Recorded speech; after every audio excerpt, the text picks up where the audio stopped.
आप सभी को जय श्री कृष्ण। आज हम एक नया प्रसंग सुनेंगे।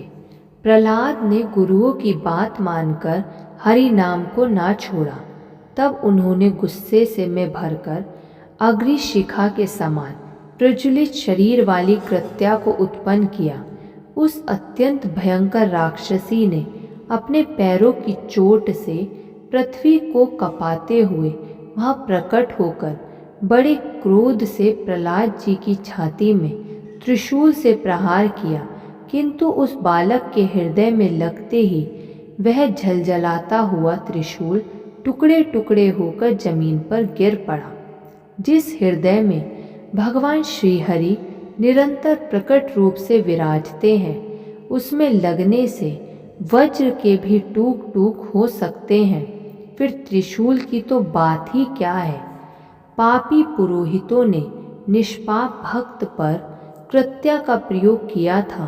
बुरा करने वाले का ही बुरा होता है, इसलिए कृत्या ने उन पुरोहितों को ही मार डाला।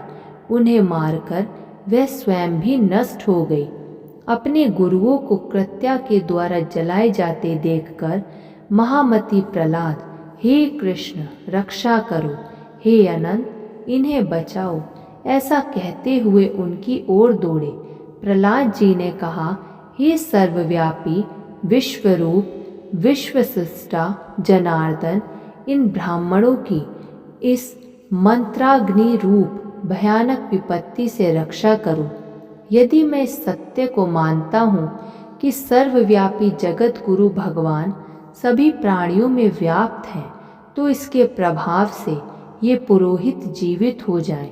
यदि मैं सर्वव्यापी और अक्षय भगवान को अपने से वैर रखने वालों में भी देखता हूँ, तो ये पुरोहित गण जीवित हो जाएं।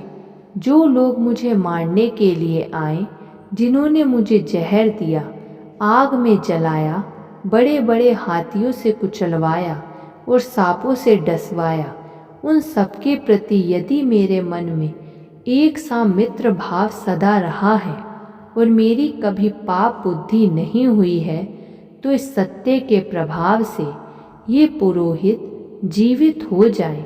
ऐसा कहकर प्रहलाद जी ने उनका स्पर्श किया और स्पर्श होते ही वे मरे हुए पुरोहित जीवित होकर उठ बैठे और प्रहलाद का मुक्त कंठ से गुणगान करने लगे।